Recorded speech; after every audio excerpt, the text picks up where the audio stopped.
Good morning, everyone. I'm Reverend Linda Susan Ulrich. I serve this congregation as its minister. Yay! It makes me very happy to say. My pronouns are they, them, and I'm delighted that you are spending some time with us this morning. We begin our services with something we call Living Our Values Every Day, which is a chance for someone from our social justice work to talk a little bit about ways that you might get involved, things that are going on in the community, both within USNH and beyond. And so this morning I would like to welcome up Pam Miller.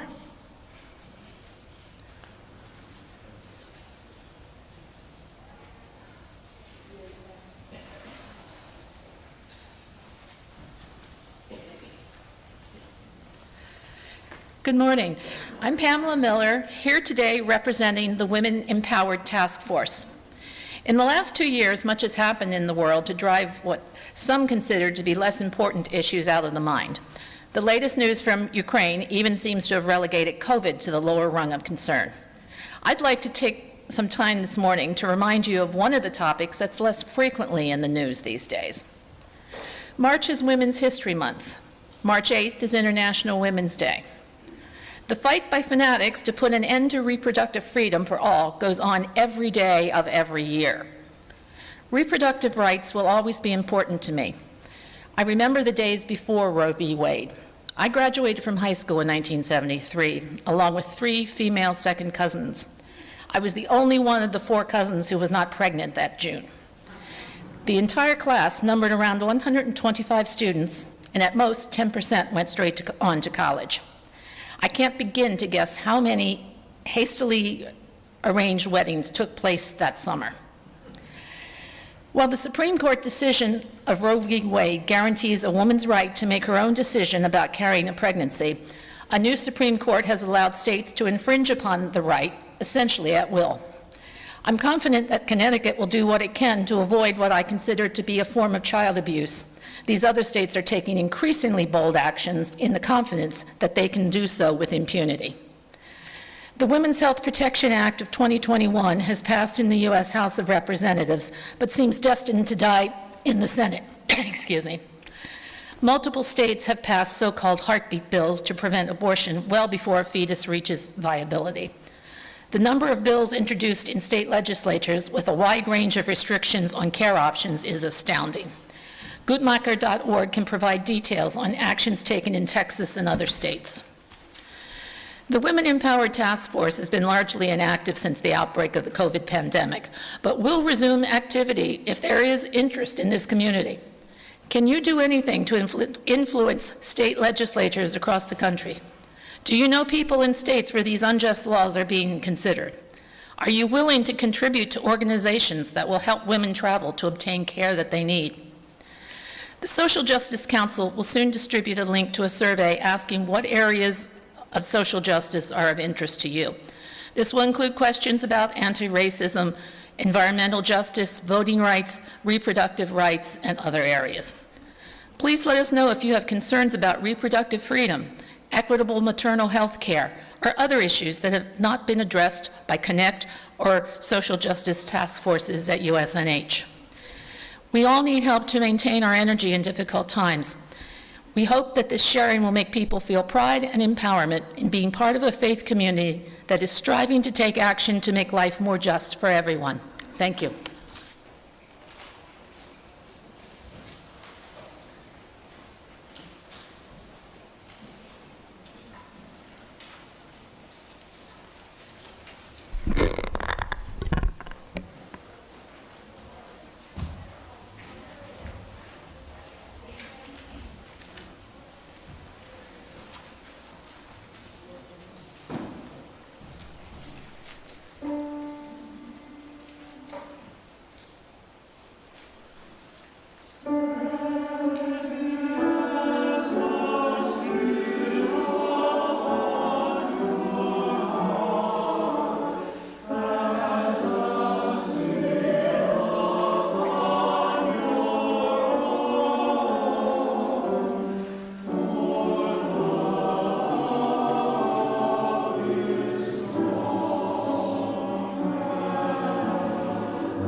Good morning and welcome.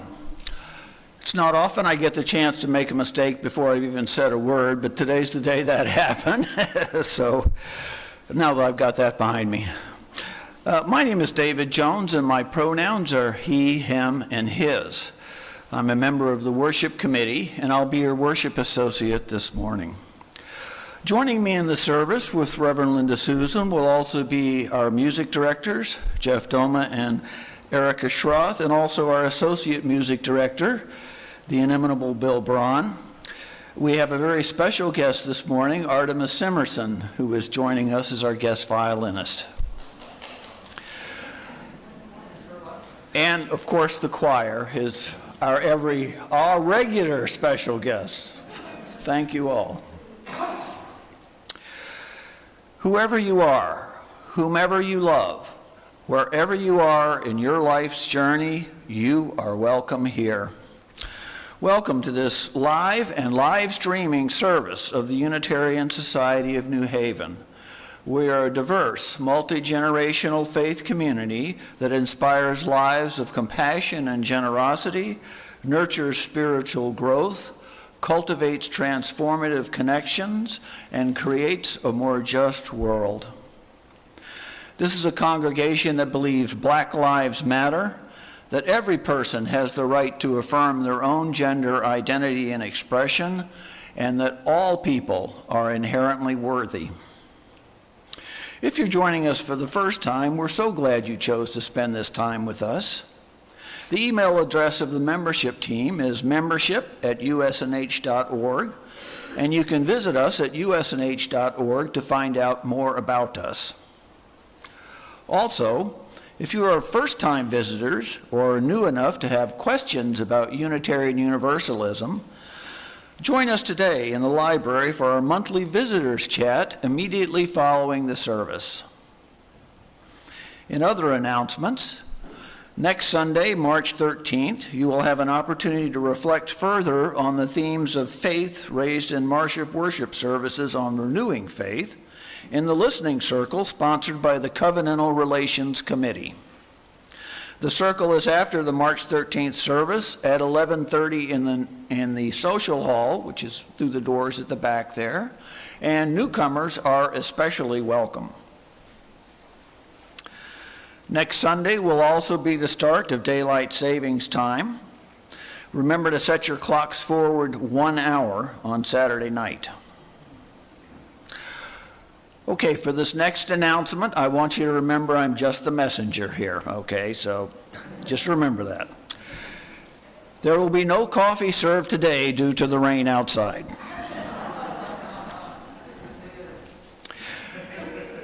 If you are here in person, please silence all your devices before we start worship. While we hope the COVID pandemic is waning, we continue to wear face masks to protect the most vulnerable amongst us. Now settle in, take a relaxing breath, and let us worship together.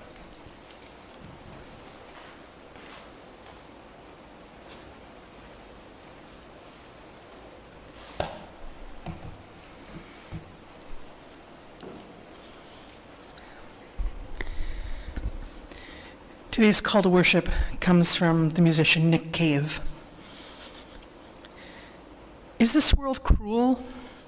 I don't think so. I think this world is indifferent, and indifference is not cruelty. What connects me to you and you to every other sentient being in the universe is that the universe simply does not care about us. It does not act with malice or desire to harm us. It is simply unaffected by our condition. If one acknowledges this state of affairs, then it sets up a situation that allows us to make a simple choice. Either we respond to the indifference of the universe with self-pity and narcissism, as if the world has in some way personally betrayed us, and live our lives as a cynical, pessimistic, and self-serving manner, or we stand tall, set our eyes clearly upon this unfeeling universe, and love it all the same. Even though, or especially because it doesn't love us. This act of cosmic defiance, of subversive optimism, of unconditional and insubordinate love is the greatest act of human beauty we can perform. To stand before this great, blank, heartless, cosmic event and say, we believe in you, we love you, we care for you. This is the definition of grace.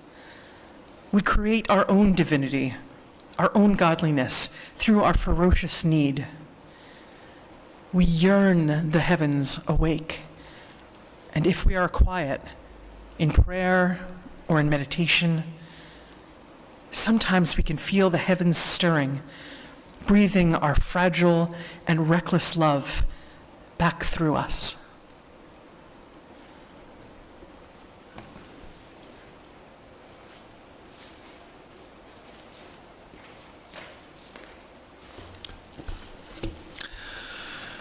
Today's chalice lighting is by Dag Hammarskjöld.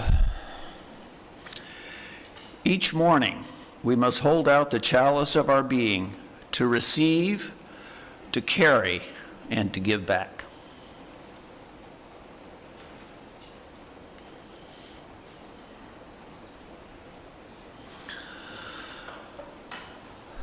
Covenant.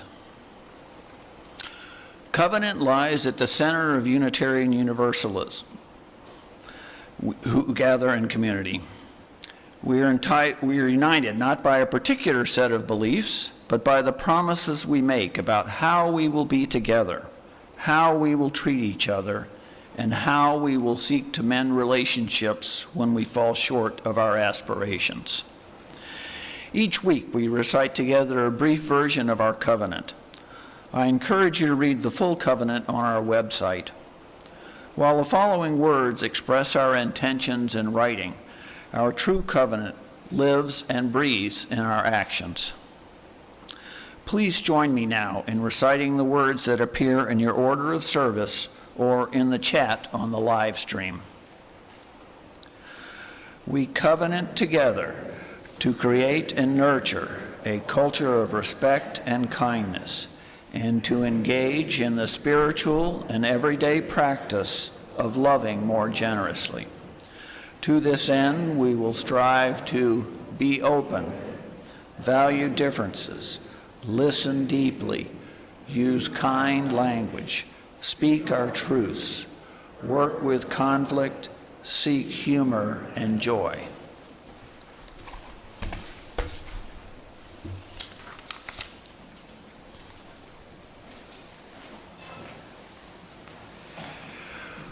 For now, as we transition back to in-person worship, the choir will be singing the hymns. We ask you to please refrain from singing along, but we hope that the time will be coming soon when we can invite everyone in the sanctuary to sing together.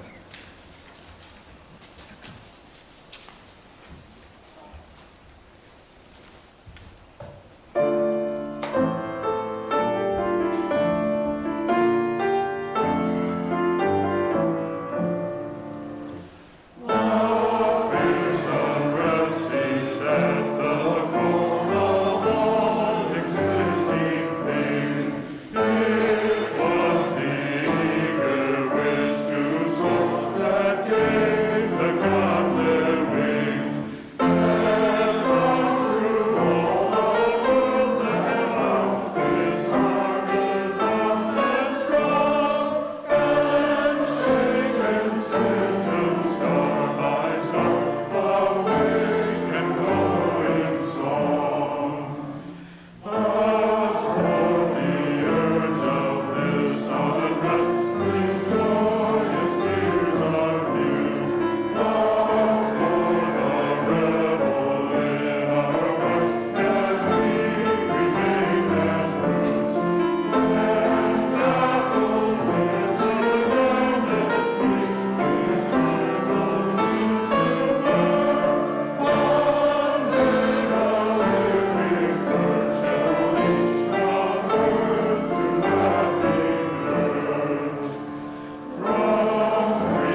There are moments that we encounter each day that require us to think, to plan, or use logic to navigate through. Am I going to spend my paycheck this week on food or rent? Do I have to stop at a stop sign if I'm out in the middle of the woods and I can see that there's nobody coming?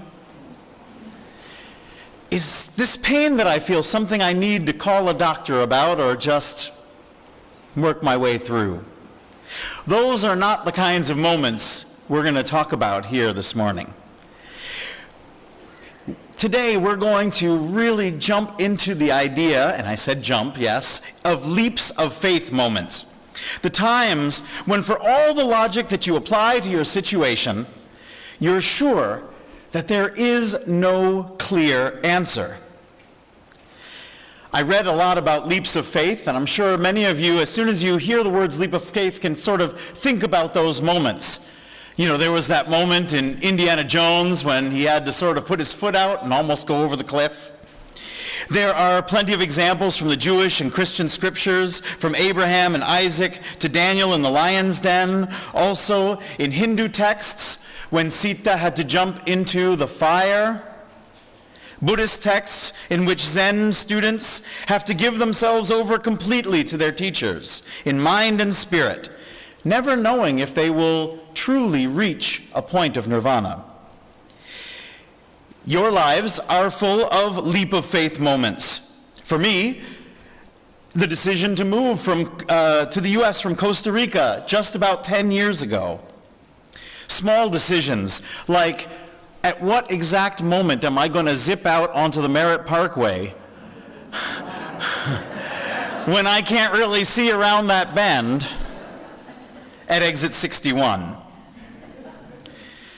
One of my favorite leaps of faith comes from the Orlando Scrolls, Book of Nemo, chapter 24, verses 12 through 36, in which Nemo's father, Marlin, a clownfish, who has been profoundly shaped by the tragic loss of his spouse and 399 out of his 400 children, leaving him an overprotective, nervous wreck of a father, and his friend Dory, who hasn't a care in the world.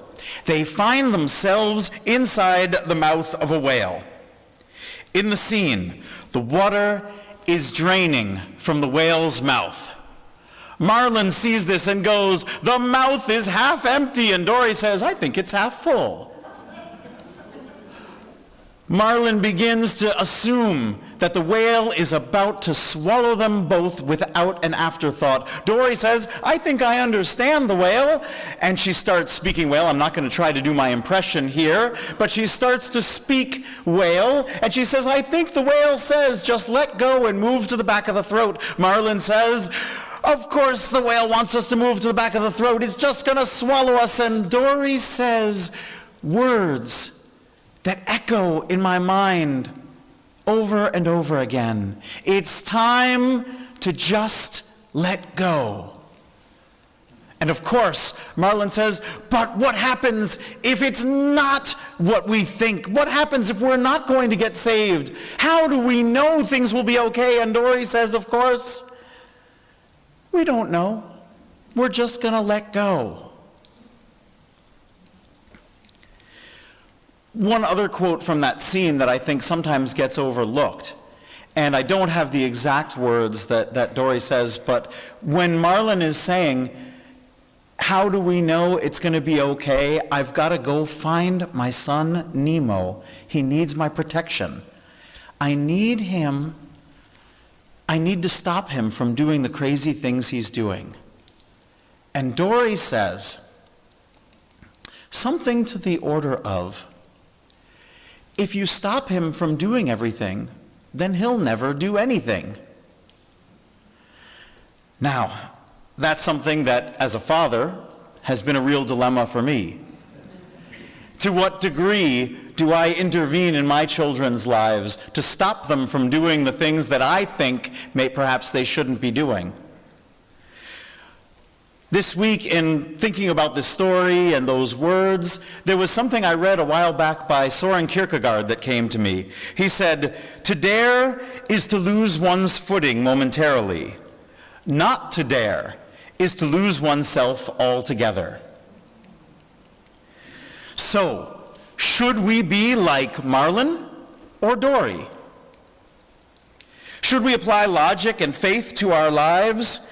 My hope is that each of us can invoke the spirit of both of them, using logic to keep us as safe as possible, and the outcomes as positive as we can control. But we know that on those occasions when logic can only stretch so far, those are those moments when we need to find our inner Dory and know that it's time to just let go.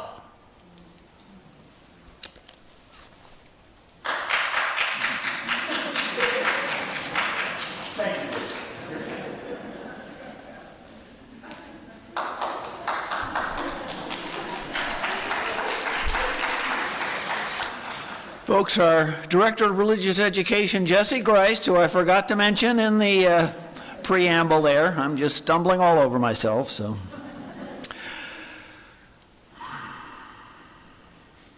I invite you now to join me in holding in our hearts the joy and sorrow of those around you, closing your eyes and going inward if you are comfortable doing so. Today, some woke with a sorrow so great, they asked for the help of this community to carry it. Others woke with a joy so great, it must be shared. Today, we continued to be shocked and saddened by the savage and unnecessary war in Ukraine. May peace and independence return to them quickly. Reverend Linda Susan shares that one of her internship supervisors, Reverend Rob Eller Isaacs, has been diagnosed with a rare and aggressive cancer of the bile duct. The cancer has metastasized to the lymph system, and conventional responses are unlikely to succeed in this situation. Please hold in your hearts Rob, his wife, the Reverend Jan Eller Isaacs, their entire family, and all of those touched by the co-ministry of the Eller Isaacs.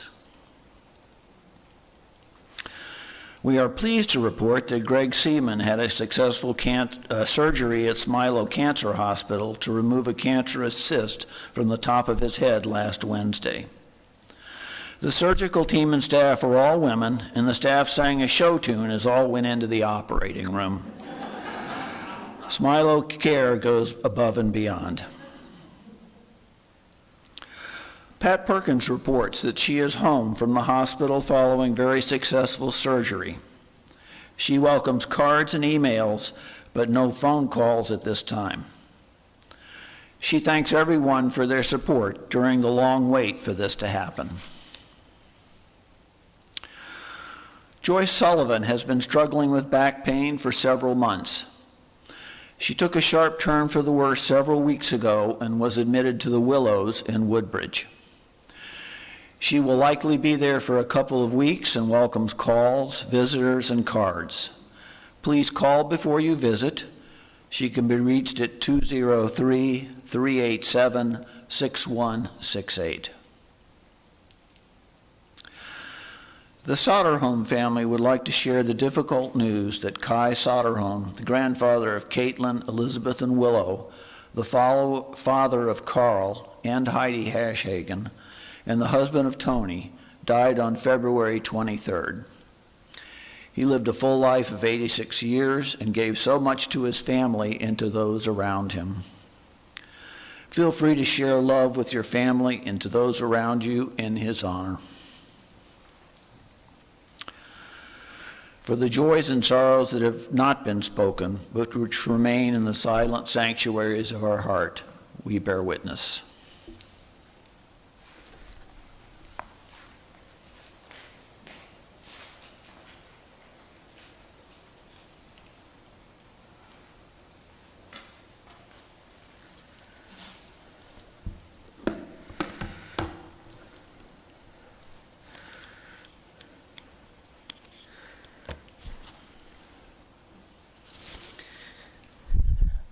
I invite you into a spirit of meditation, prayer, or contemplation of ultimate things.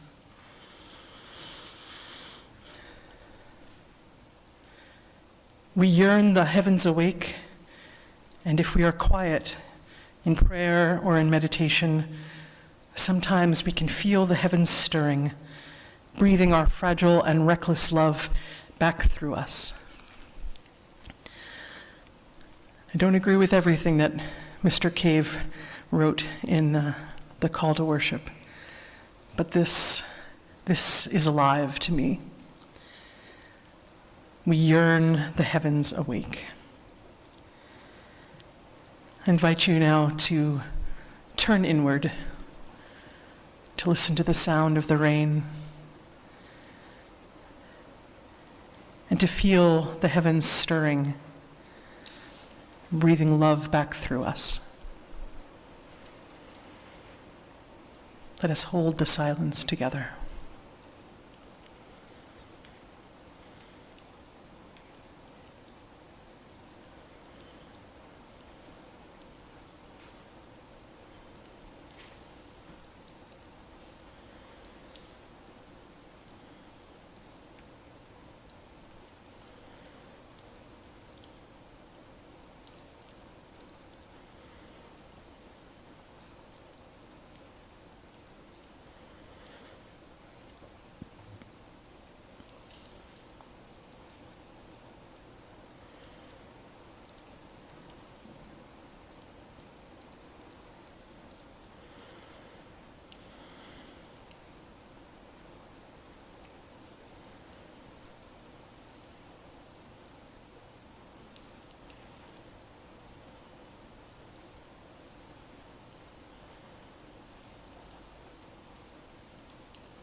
Amen.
Every week, we lift up the spiritual value of generosity by taking an offering for the ministries of this congregation. Our community continues, and the need for ongoing support continues as well. While the music plays, I urge you to consider navigating to the usnh.org website and making a donation. Donations can also be sent by U.S. mail to the Unitarian Society of New Haven, 700 Hartford Turnpike, Hamden, Connecticut, 06517. The offering will now be gratefully received.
Well, I just have to say, wow.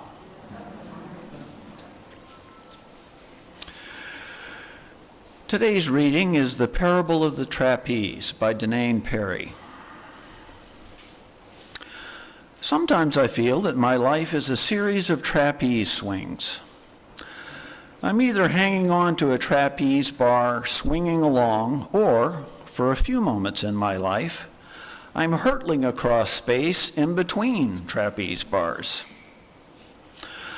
Most of the time, I spend my life hanging on for dear life to my trapeze bar of the moment. It carries me along at a certain steady rate of swing, and I have the feeling that I'm in control of my life. I know most of the right questions, and even some of the answers. But every once in a while, as I'm merrily, or even not so merrily swinging along, I look out ahead of me into the distance, and what do I see? I see another trapeze bar swinging towards me. It's empty, and I know, in that place in me that knows, that this new trapeze bar has my name on it. It is my next step, my growth, my aliveness coming to get me. In my heart of hearts, I know that for me to grow, I must release my grip on this present, well-known bar and move on to a new one. Each time it happens to me, I hope, no, I pray, that I won't have to let go of my old bar completely before I grab the new one. But in my knowing place, I know that I must totally release my grasp on my old bar, and for some moment in time, I must hurtle across space before I can grab on to the new bar. Each time, I am filled with terror.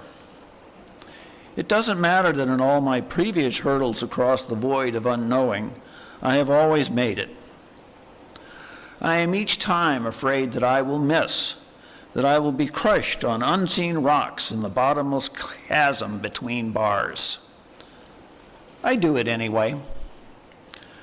Perhaps this is the essence of what the mystics call the faith experience.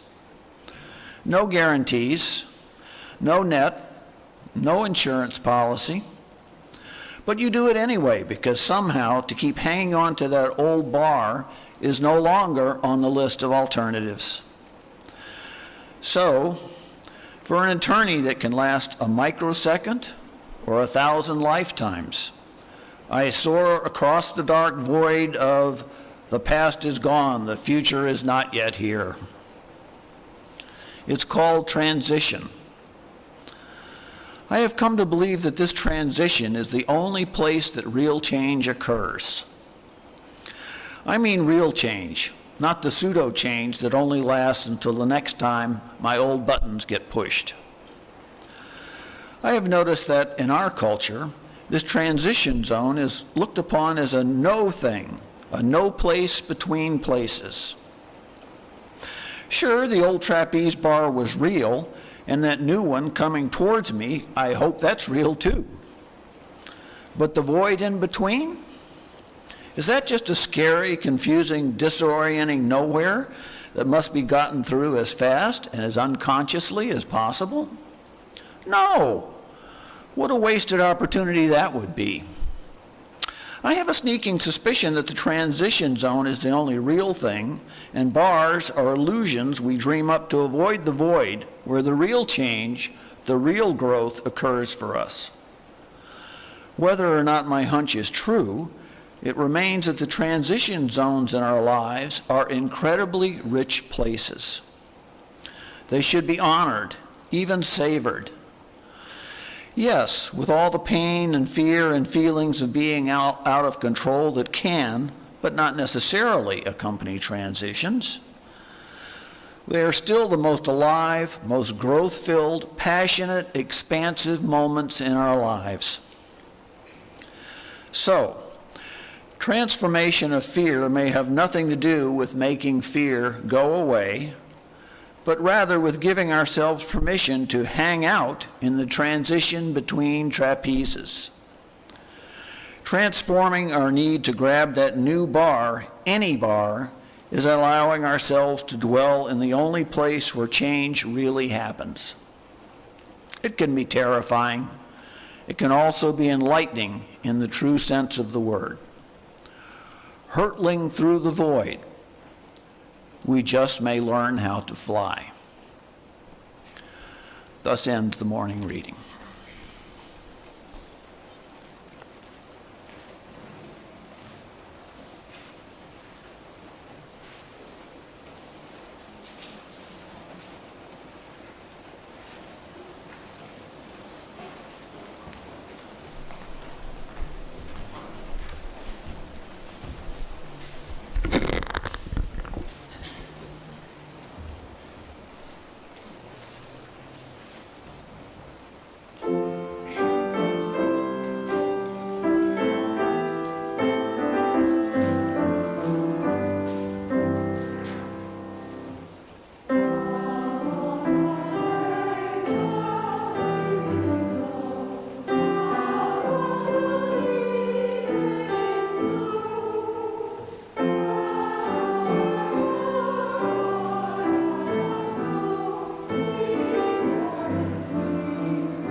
Last spring, whenever I drove home from the congregation, I'd keep an eye out for a being I came to call my bird friend. The lake I pass daily has a branch or root of a submerged tree just barely sticking out of the water, visible for a few seconds during a break in the shrubs and trees. And almost every day, I'd see a heron hanging out on this piece of wood, folded in on itself like an origami puzzle at rest.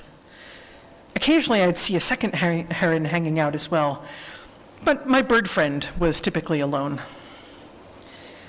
As spring turned to summer and summer turned to fall, I didn't always see the bird. And at some point, I realized it must have migrated for the winter. Yet I kept looking.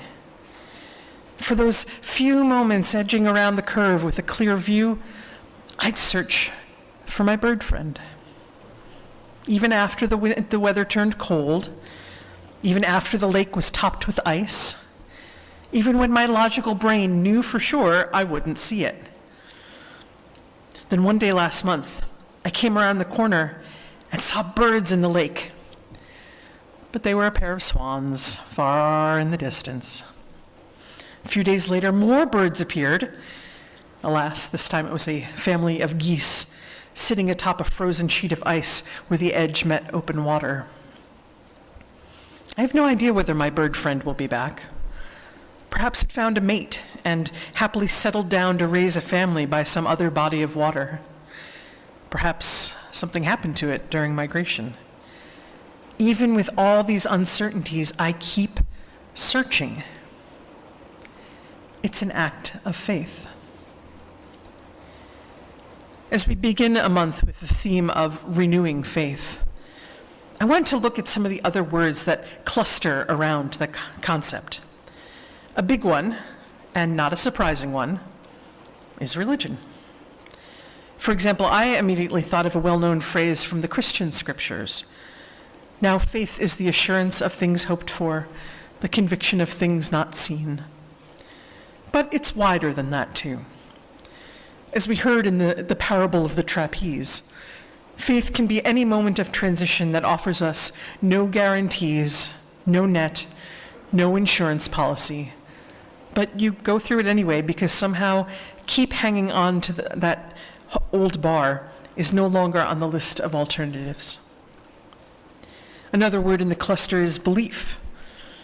According to Stephen Sibbald, Harvey Cox, a now retired professor from Harvard Divinity School, considered faith deep-seated confidence applied to people we trust or values we treasure, while belief is an opinion about the degree of certainty.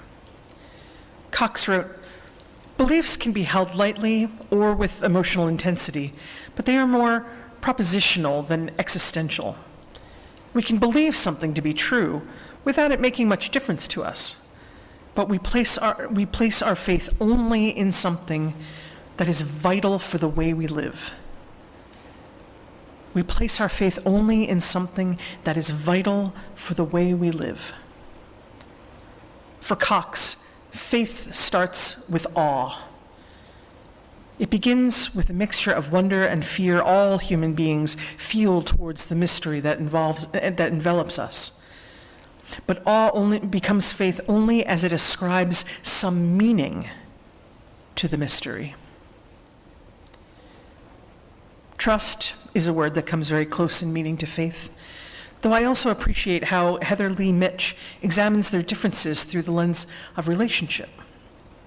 She writes, "As attributes of relationships, faith and trust are developed as a result of experiences and can be diminished by experience. They both revolve around creating perceptions of another's ethos and the ability to predict the benevolent intentions of that other. Where faith and trust diverge is in the substance of the experiences people use to build them.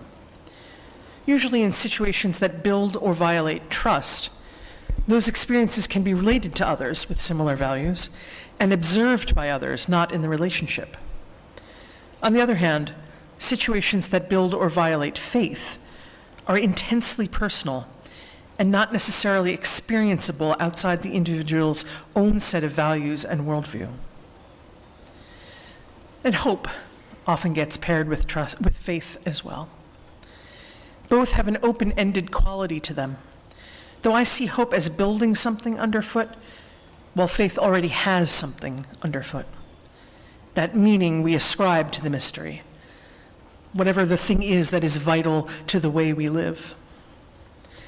That said, I find Rebecca Solnit's take on hope has much in common with Dana Perry's transformational period connected with faith.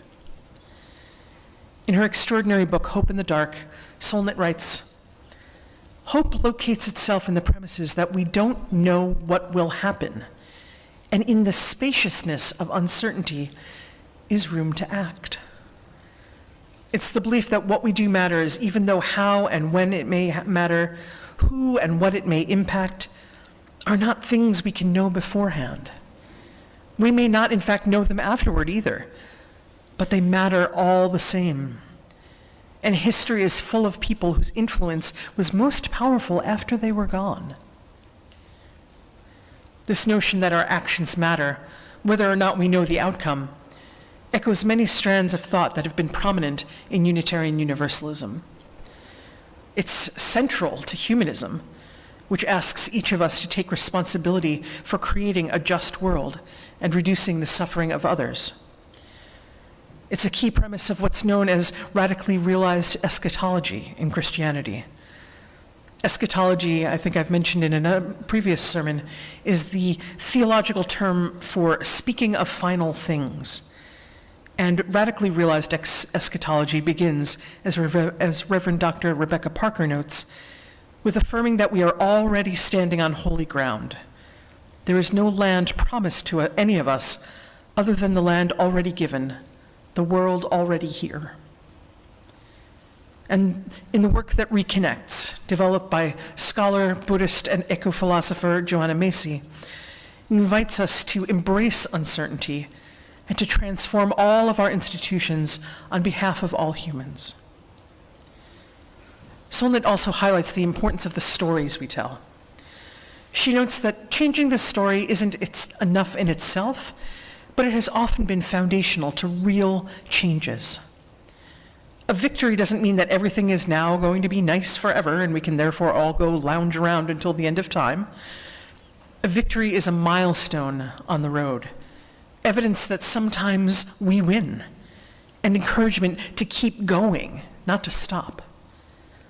Stories are part of our faith journey. This makes me think of George Lakoff's work on framing an argument. Notice how differently these two sentences affect you. We've had victories, but things are bad right now. Versus, things are bad right now, but we've had victories. Exact same words.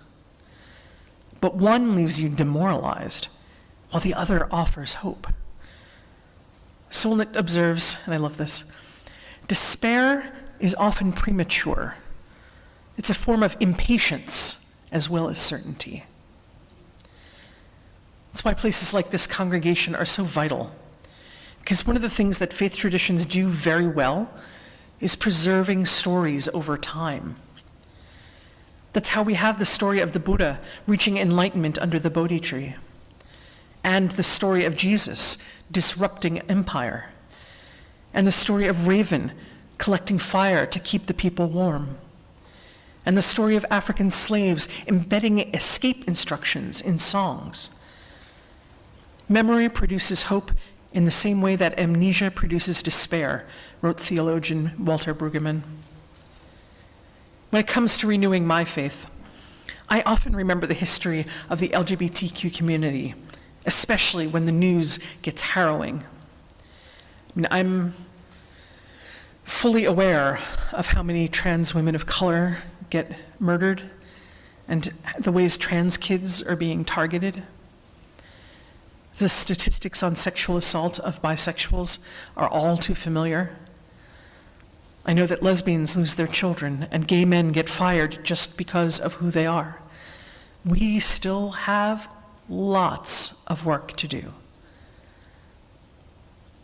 And life for queer people has significantly changed over the last 70 years. Our very existence is no longer an arrestable offense. Many states and cities have laws protecting us from discrimination in housing, jobs, adoption. We secured equal access to marriage. Kids are able to come out and find support in ways and places that would have been unthinkable a dozen years ago. And 21 states, the District of Columbia, and the federal government all allow non-binary people to designate a gender-neutral identity on official documents like driver's licenses and passports. These victories took time and hard work and a ton of courage from a ton of people. They also took deep faith when the result was far from sure. Writer and feminist Susan Griffin has said, "I've seen enough change in my lifetime to know that despair is not only self-defeating, it is unrealistic." Solnit reminds us that we don't know what is going to happen, or how, or when, and that very uncertainty is the space of hope. It's not a substitute for action, only a basis for it. Hope gets you there. Work gets you through. Unless you have any doubt about the collective power we have, just look at how hard the champions of the status quo are working to suppress it. If elections didn't matter, there'd be no need to reduce the number of voting machines in districts with primarily people of color. If civil disobedience didn't matter, we'd hear more about it on the news than how it affected traffic. Ugh, hate that. "Sometimes your enemies know what your friends can't believe," she writes. "Those who dismiss these moments because of their imperfections, limitations, or incompleteness need to look harder at what joy and hope shine out of them, and what real changes have emerged because of them, even if not always in the most obvious or recognizable ways. Otherwise, perfection becomes a stick with which to beat the possible." Those moments of joy become touchstones for what's possible, for realizing that the world we dream of has already broken through. It's already alive in us.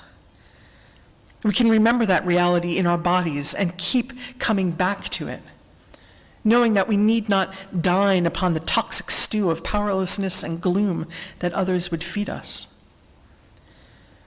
We often speak of the arc of the moral universe bending towards justice. It's an incredibly long arc, long enough that as we do our part to grab, hold, and pull on it with all our might, it feels like it might be a straight line between our hands. Who knows how far it'll actually bend?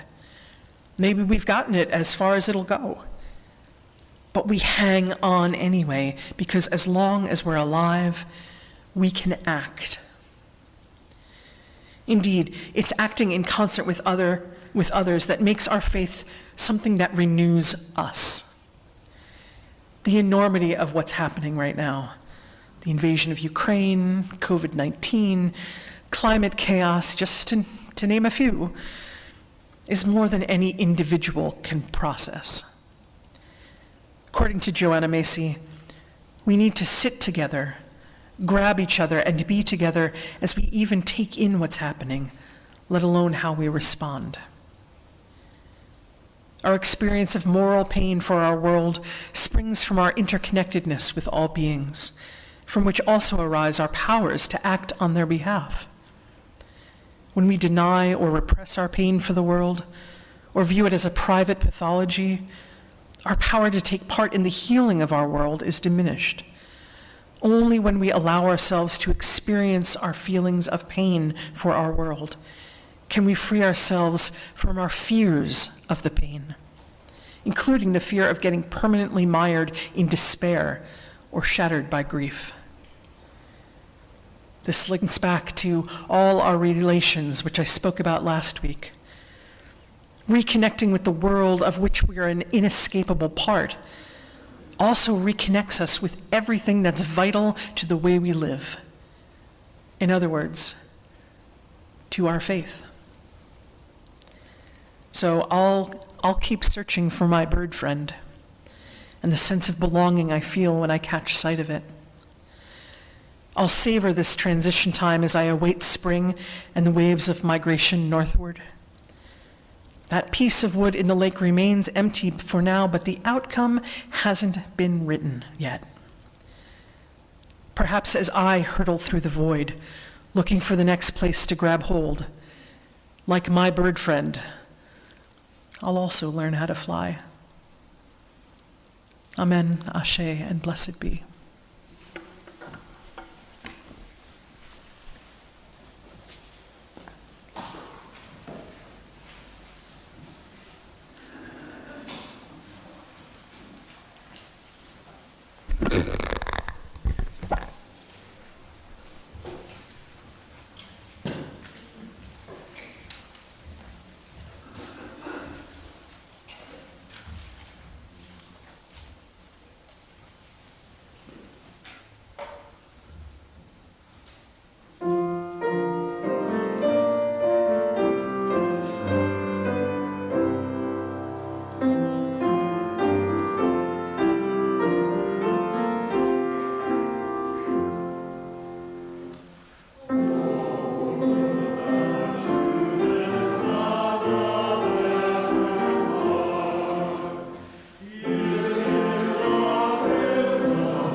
As we extinguish the chalice, please join us in reading from your order of service or from the live chat. We extinguish this flame, but not the light of truth, the warmth of the community, or the fire of commitment. These we carry in our hearts until we are together again. Blessed be.